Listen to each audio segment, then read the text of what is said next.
Em nosso estudo de hoje, é a lição do livro Religião dos Espíritos, que tem por título Jesus e Humildade. Estudando a humildade, vejamos como se comportava Jesus no exercício da sublime virtude. De certo, no tempo em que ao mundo deveria surgir a mensagem da Boa Nova, poderia permanecer na glória celeste e fazer-se representar entre os homens pela pessoa de mensageiros angélicos, mas preferiu descer ele mesmo ao chão da terra e experimentar-lhe as vicissitudes. Indubitavelmente, contava com poder bastante para anular a sentença de Herodes, que mandava decepar a cabeça dos recém-natos de sua condição, com o fim de impedir-lhe a presença. Entretanto, afastou-se prudentemente para longínquo rincão até que a descabida exigência fosse necessariamente proscrita. Dispunha de vários recursos para se impor em Jerusalém ao pé dos doutores que lhes negavam a autoridade no ensino das novas revelações. Contudo, retirou-se sem mágoa em demanda de remota província a valer-se dos homens rudes que lhe acolhiam a palavra consoladora. Possuía suficiente virtude para humilhar a filha de Magdala, dominada pela força das sombras, no entanto, silenciou a própria grandeza moral para chamá-la docemente ao reajuste da vida. Atento à própria dignidade, era justo que mandasse os discípulos ao encontro de sofredores para consolá-los na angústia e sarar-lhes a ulceração. Todavia, não renunciou ao privilégio de seguir ele mesmo em cada canto de estrada, a fim de ofertar-lhes alívio, esperança, fortaleza e renovação.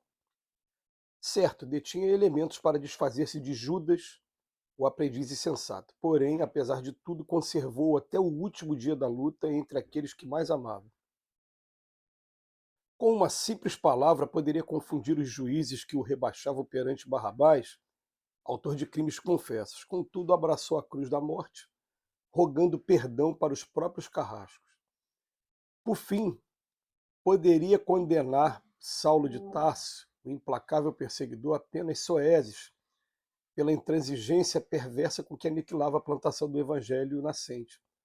Mas buscou em pessoa as portas de Damasco, visitando-lhe o coração, por sabê-lo enganado na direção em que se movia. Com Jesus percebemos que a humildade nem sempre surge da pobreza ou da enfermidade, que tantas vezes somente significam lições regeneradoras, e sim que o talento celeste é a atitude da alma que ouvida a própria luz para levantar os que se arrastam nas trevas e que procura sacrificar a si próprio nos carreiros empedrados do mundo para que os outros aprendam sem constrangimento ou barulho a encontrar o caminho para as bênçãos do céu. É claro que essa lição que até emociona a gente, ela não para por aqui. O Emmanuel ele abreviou bastante, mas ele está procurando, nesse momento, chamar a nossa atenção para como é a humildade praticada por Jesus. Em primeiro lugar, Emmanuel também foi autor de um livro chamado A Caminho da Luz, em que nesse livro ele traz a visão dos espíritos, aqueles que estão do lado de lá da vida, fazem sobre o Cristo. Diz que o Cristo é o governador do planeta. Diz que o Cristo é quem construiu o planeta também no espaço sideral, junto com engenheiros, arquitetos aí do outro plano. Desde o primeiro átomo que se aglutinou, foi Jesus que fez isso tudo. Jesus é o governador. Quando diz lá no livro da Gênese de Moisés, que antes de existir ele já era, né? Antes do mundo existir ele já era. É isso que está querendo dizer para a gente. Mas ele, pessoalmente, ao invés de mandar um representante preparar alguém, ele mesmo veio para cá, para a Terra, em carne e osso, viver aqui as experiências também, passar pelas dificuldades, passar pela experiência de também sentir fome, sentir sede, porque esse corpo aqui, independente do espírito, esse corpo tem as suas necessidades, precisa de alimento, precisa de energia. Ele mesmo veio aqui viver essa vida, né, no corpo. Depois ele fala assim, ó, Herodes estava fazendo um censo, matando todas as crianças. Ele poderia, de alguma maneira, fazer alguma coisa para encerrar aquela atitude dele. Não, mas a orientação foi que Maria e José receberam foi de saírem da cidade, tanto que Jesus, que é de Belém, ele não nasceu, ou melhor, ele é de Nazaré, né? Ele não nasceu em Nazaré, ele teve que fugir da sua cidade e acabou nascendo em Belém, que era uma cidade vizinha, porque Maria entrou em trabalho de parto.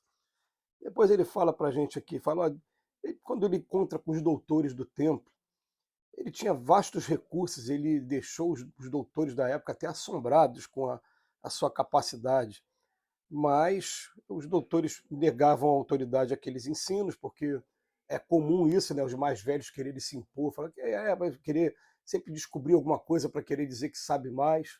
Aliás, a gente tem que tomar muito cuidado com isso, que a gente está diante de crianças aí para todos os lados que são muito mais inteligentes que a gente e até mais moralizadas, porque vieram para promover a regeneração do planeta, e muitas das vezes os nossos ensinos são antiquados para eles, mas a mesma coisa que aconteceu com os doutores com relação ao Cristo.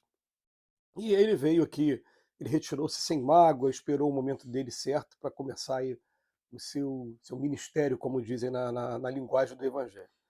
Depois ele fala, olha, possuía suficiente virtude para humilhar a Maria Madalena, que estava presa na sensualidade. Todos que estamos presos de alguma maneira à sensualidade aqui na Terra somos vítimas de várias forças da sombra, como diz aqui, são processos obsessivos, porque é um vício ligado ao prazer. Os espíritos querem sentir esse prazer, porque no mundo onde tem muita dor, se busca o prazer para aliviar a dor. E aí ele diz que ele silenciou a grandeza moral e chamou docemente ao reajuste. Tem uma outra lição que o Emmanuel diz que o sacrifício feito por Maria de Magdala foi até maior do que o sacrifício feito por Paulo de Tarso, porque Maria de Magdala estava sob essa influência, essas garras aí dos espíritos inferiores querendo sugar suas energias. Depois ele fala, ó, atento à própria dignidade, era justo que mandasse os discípulos ao encontro dos sofredores, mas ele não. A gente tenta imaginar o seguinte, ele foi pessoalmente. Tenta imaginar hoje aquele gerente, aquele chefe de alguma repartição, que ao invés dele ficar distribuindo ordens, ele mesmo se levanta e vamos junto. Ele vai trabalhar o tempo todo, ele está tomando iniciativa e mostrando para os discípulos como deve ser feito. Quer dizer, é um exemplo espetacular, que se você parar para estudar a vida do Cristo de maneira imparcial, sem ser influenciado por qualquer corrente religiosa, porque as correntes religiosas, elas têm o seu valor, têm, mas elas acabam impondo a gente uma maneira de você interpretar. Eu gosto de aconselhar os meus amigos a lerem os evangelhos, Mateus, Marcos, Lucas e João, como se você estivesse lendo um romance. Vai lá, você lê aí os livros da atualidade, vou ler aqui o evangelho.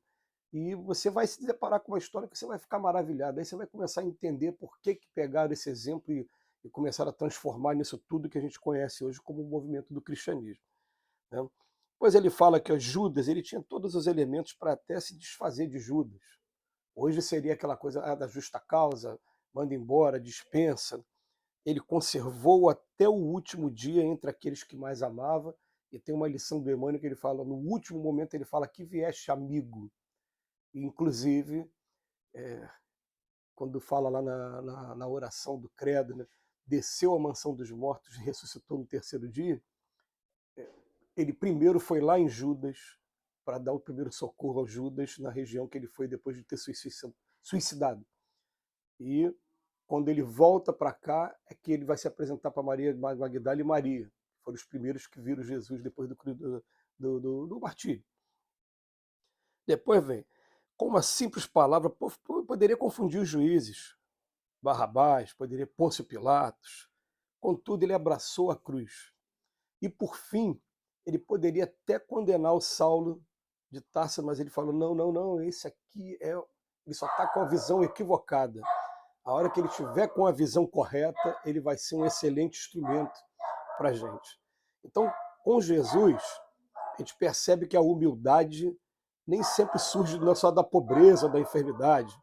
Ela surge de todos os momentos, todos os lugares, e o talento celeste é a atitude da alma que ouvir da própria luz para levantar aqueles que se arrastam nas trevas e procuram sacrificar a si próprio.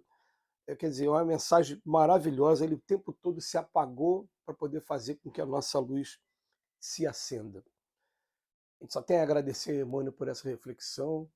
Render graças ao nosso Senhor Jesus. Hoje tivemos a participação de uma cadelinha aqui também, muito querida. Que Jesus nos abençoe hoje e sempre.